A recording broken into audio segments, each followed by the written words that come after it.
தங்கத்தின் விலை ஜெட் வேகத்தில் உயர அமெரிக்க அதிபர் ட்ரம்ப் தான் காரணம் என்று பொருளாதார நிபுணர்கள் கூறுகின்றனர். நடப்பாண்டு தொடக்கம் முதல் தங்கத்தின் விலை கடுமையான உயர்வுகளை கண்டு வருகிறது. ஒரே நாளில் 2 முறை விலை உயரும் போக்கும் அதிகரித்து வருகிறது. புதன்கிழமை ஒரே நாளில் காலை மதியம் என 4120 ரூபாய் அதிகரித்து அதிர்ச்சியை ஏற்படுத்தியது. அமெரிக்க அதிபர் ட்ரம்ப் எடுக்கும் ஒவ்வொரு நடவடிக்கையும் தங்கத்தின் விலை அதிகரிக்க காரணமாக அமைவதாக கூறுகின்றனர் பொருளாதார நிபுணர்கள். ட்ரம்ப் தனது 2வது பதவிக்காலத்தில் இந்தியா, சீனா, ஐரோப்பா மற்றும் மெக்சிகோ போன்ற நாடுகளின் இறக்குமதி பொருட்களுக்கு அதிக வரி விதித்தார். இது உலக பொருளாதாரத்தில் ஒரு நிலையற்ற தன்மையை உருவாக்கியுள்ளது.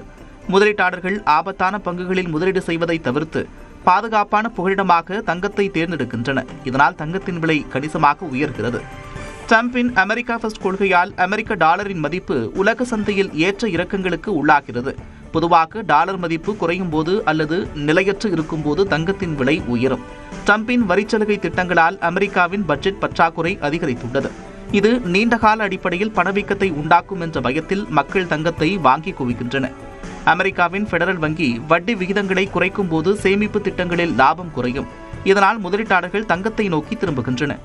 இப்போ தங்கம் விலை கிடுகிடுன்னு ஏறினதுக்கு ஒரே காரணம் ட்ரம்ப் அவர்கள். பிரசிடென்ட் ட்ரம்ப் கிரீன்லாண்டை நான் எடுப்பேன் அப்படின்னு தெளிவாக சொல்கிறாரு. நார்வேஜியன் பிரசிடெண்ட்டை கூப்பிட்டு நீங்கள் எனக்கு நோபல் ப்ரைஸ் கொடுத்துருந்தீங்கன்னா எடுத்துருக்க மாட்டேன், நீங்கள் எனக்கு நோபல் ப்ரைஸ் கொடுக்காதனால அதை எடுப்பேன் அப்படின்னு இருக்குது. லாங் டேர்மில் தங்கத்தின் மேலே ஏற்றத்தை தான் பார்க்கும். ஏன்னா அமெரிக்காவில் வட்டி விகிதம் குறையும், ஜப்பானில் வட்டி விகிதம் ஏறும். அதனால் தங்கத்தின் மேலே ஏறுறதுக்கு வாய்ப்பு இருக்குது. இந்த அதீத விலை உயர்வு இந்திய பொருளாதாரத்தில் பல பாதகமான மாற்றங்களை ஏற்படுத்துகிறது. இந்தியா தனது தங்க தேவையில் சுமார் 90% மேல் இறக்குமதி செய்கிறது. 2026 2ஆம் காலாண்டில் இந்தியாவின் நடப்பு கணக்கு பற்றாக்குறை ஜிடிபியில் 1.3% அதிகரித்துள்ளது. தங்கத்தின் இறக்குமதி 150 விழுக்காடு வரை உயர்ந்ததே இதற்கு முக்கிய காரணம். தங்கம் வாங்க இந்தியா டாலர்களை செலவிட வேண்டியிருப்பதால் அந்நிய செலவாணி கையிருப்பு கணிசமாக குறைய தொடங்கியுள்ளது. தங்கத்தின் விலை உயர்வு டாலருக்கான தேவையை அதிகரிப்பதால் ரூபாயின் மதிப்பு பலவீனமடைந்துள்ளது. விலை தாறுமாறாக உயர்வதால் நடுத்தர மக்களின் நகை வாங்கும் திறன் குறைந்துள்ளது. 2025-2026 நிதியாண்டில் நகை நுகர்வு சுமார் 10 முதல் 15% வரை சரிந்திருப்பதாக தரவுகள் தெரிவிக்கின்றன. மக்கள் கையில் இருக்கும் பழைய நகைகளை விற்று பணமாக்கும் போக்கு அதிகரித்துள்ளது. இதனால் மறுசுழற்சி தங்கம் சந்தைக்கு அதிக அளவில் வருகிறது. நடப்பாண்டில் தங்கத்தின் மீதான முதலீடு சுமார் 30% வரை உயர்ந்துள்ளது.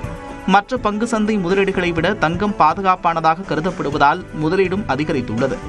வங்கிகள் மற்றும் நிதி நிறுவனங்கள் வழங்கும் தங்கக் கடன்களின் மதிப்பு உயர்ந்துள்ளது. அடகு வைக்கப்படும் தங்கத்தின் மதிப்பு அதிகரித்திருப்பதால் சாமானிய மக்களுக்கு அதிக கடன் கிடைக்கும் வாய்ப்பு உருவாக்கியுள்ளது. ஆனால் இது நீண்ட காலத்தில் மக்களை சிக்கலில் தள்ளிவிடும் என்று பொருளாதார நிபுணர்கள் எச்சரிக்கின்றனர்.